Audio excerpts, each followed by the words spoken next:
శాతం కూడా అయిపోయిందండి. వచ్చేది కాంగ్రెస్ గవర్నమెంట్ వస్తుంది. వచ్చినప్పుడు వేస్తామండి. మీరు ఉచిత హామీలు ఎన్నో ఇచ్చారు, హామీలు ఏంటంటే వదిలేసినది కరెంట్ ఏం చేయరు. ఇప్పుడు ఆడుకోవాలన్నారు.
మనం ఎక్కడ కూడా లేదు.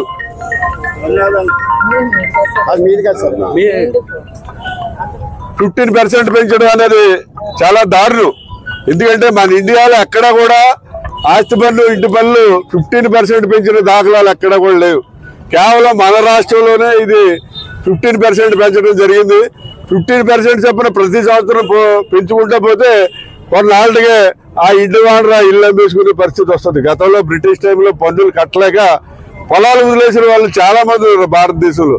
అలాగే ఆ ఇల్లు కూడా వదిలేసి బాబు మీకు దండం మీద పన్ను కట్టలేదని వెళ్ళిపోయే పరిస్థితి ఉంది. మరి ఏదైతే జగన్మోహన్ రెడ్డి గారు జీవో ఇష్యూ చేశాడు ఆ జీవో మీరు ఫాలో అవుతున్నామని చెప్పి చెప్పడం జరుగుతుంది.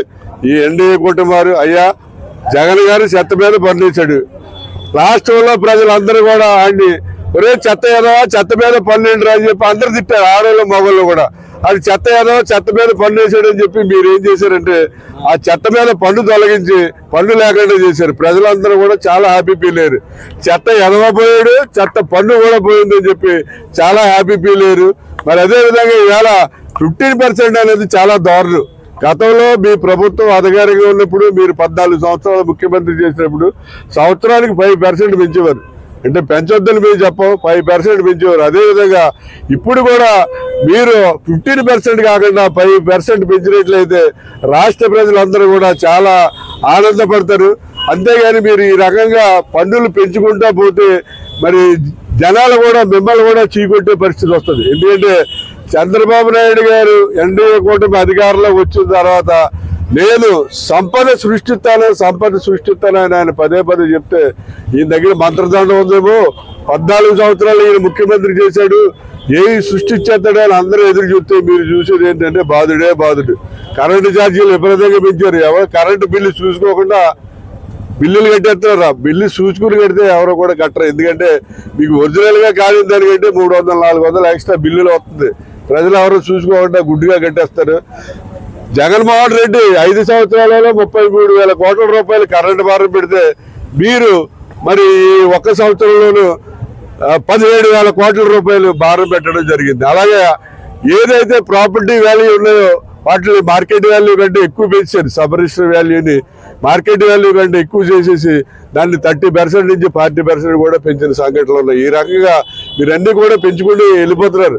ఈవేళ ఆదాని గారు ఆయన ఈ కరెంటు మీటర్లో స్మార్ట్ మీటర్ పెడతానని చెప్పి వాళ్ళ మనుషులు పంపించి స్మార్ట్ మీటర్లు బిగించున్నాడు. ఆదాని అనేవాడు పక్కా ఫ్రాడ్.